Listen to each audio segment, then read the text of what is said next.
Julio fighting Cosme Rivera. October 27th, we're going to go ahead and talk about that week's fights, because we're going to have a little something else to bring to you next week, I guess. Yep, next other stuff, specialty episodes. Yeah, all boxing stuff. Still boxing. We're not getting away from boxing yet. Absolutely not. But anyway, Julio versus Cosme Rivera. Good comeback fight after his first loss ever to Carlos Quintana. Rivera, a very tough opponent, only been knocked out once, and you all know who it was, Zab Judah. And he knocked him out, easily destroyed him. This will be on Telemundo, October 27th. Now, also wanted to just quickly mention, check out All of Us, or All for Us, or some crap like that, because the guy mentioned Zab Judah on Craig Ferguson. Yeah. And I didn't see it, he told me about it. Yep, he mentioned Zab Judah, Riddick Bowe, Mike Tyson, and Mustafa Muhammad. Yes. Yep. And so check that out. The guy's from Brownsville, Brooklyn. Don't know his name, don't really care. But yeah, well, watch his show. And October 28th. Just once, because he only mentioned Judah once. Yeah. October 28th, we have Kermit Cintron versus Mark Suarez for the vacant IBF welterweight title. Don't know why either of these two are ranked number 1 or 2 in any ranking at all. Oh, they could be ranked number 2 if you get what I mean, because they're shit. Anyhow, I expect Cintron to win easily. Hopefully he wins. What's Mark Suarez now, like 47, or just looks like it?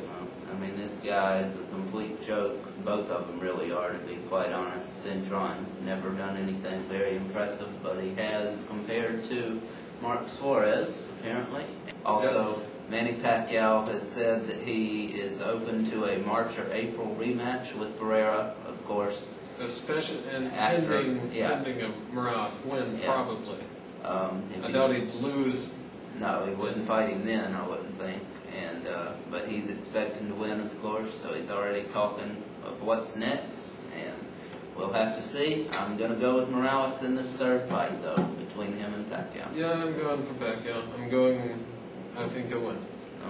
And anyway, so Valoria versus Omar Nino, Brian Valoria, number 2, the rematch. Valoria shouldn't have lost to this guy. No. I had it a very close fight. I did have Valoria winning, but it was close. Shouldn't have been competitive. No, it should not have been. He should have knocked him out, or at least beat him widely on the decision. He gets a chance to redeem himself here. After his first loss, and it's scheduled for the Pacquiao-Morales rubber match undercard on there. So that's a good fight to go with that. Looking forward to that. Definitely. And Broadway boxing set for November 15th. Curtis Stevens gets a chance for revenge against the guy he never really lost to in the first place, that he dominated, that he sent to the hospital, that he had piss and blood after the fight. So Marcos Primera gets his chance at revenge November 15th.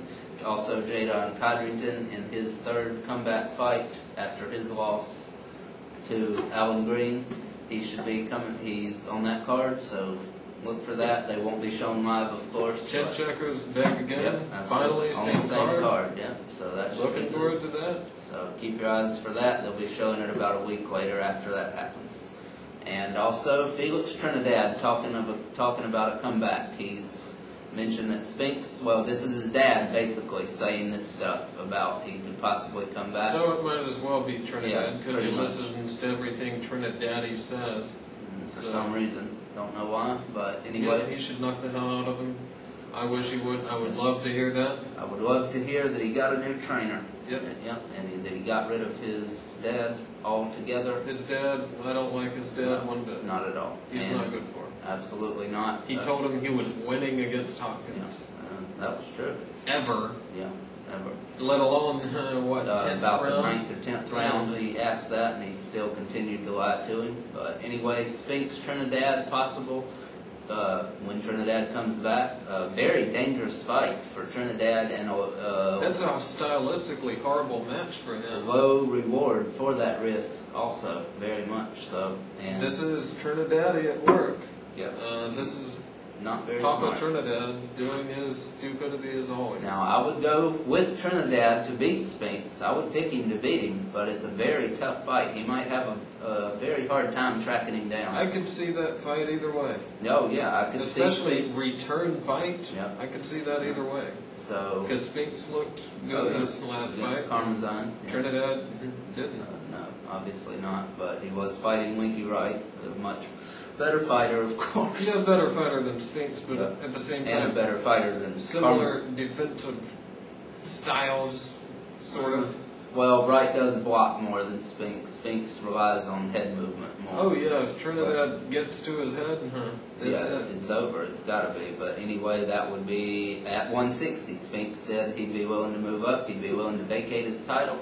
And at Good money. 154, yeah, and good move for him. So, also Trinidad talking about fighting Joe Calzaghe possibly. I guess he would have to move up to 168. I see no way that Calzaghe could come down any. Because he's actually talked about moving up. About moving up to light heavyweight. Trinidad against Calzaghe, another very, very risky fight against a very good fighter, of course. And don't know. Trinidad needs at least 1 tune-up. Risky and not much reward again. Yeah, absolutely. That would be more money in that. Especially after Calzaghe's last fight.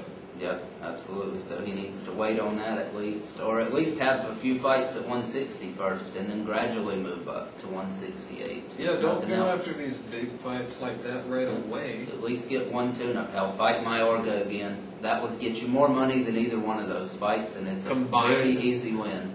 It's a very easy win for you. Very easy win, and as you showed before. More money than those two fights combined. I don't know about combined, but definitely against one each. I pay what I say.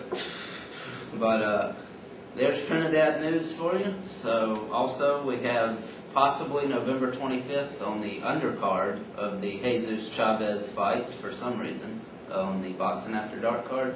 Junior Witter, the newly crowned WBC 140-pound champion, possibly defending against Demetrius Hopkins, of course the nephew of Bernard Hopkins. And that's a big fight. A big step up for Demetrius Hopkins, a notable name for Witter. I don't really know who to pick in this fight. I've seen more of Hopkins, of course. He's very unexperienced, very inexperienced, whatever the word is. Yeah. And Witter, I would have to go with Witter based on the experience, basically. So. Yeah, I mean, it's hard because, like you said, you've seen Hopkins. Yeah, haven't seen a lot of Witter. Absolutely.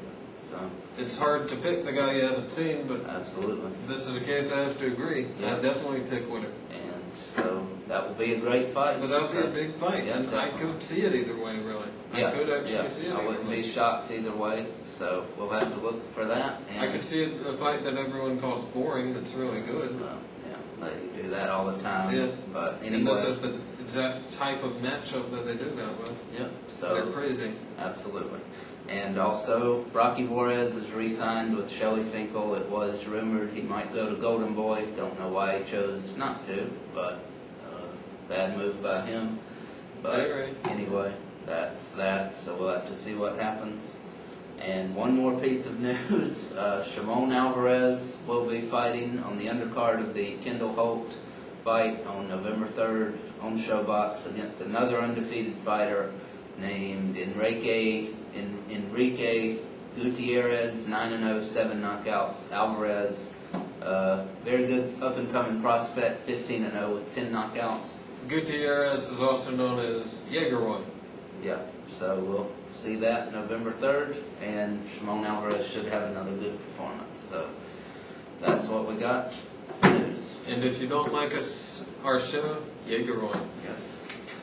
And then that's going to be it. boxingforreal@gmail.com. Be sure to email us in.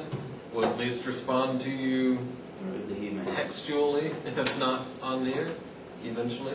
But thanks again for watching. Thanks for all the support, the continued support. Really appreciate it. Makes the show worthwhile. Makes the show worth doing. Keeps us going. Thank you. See you.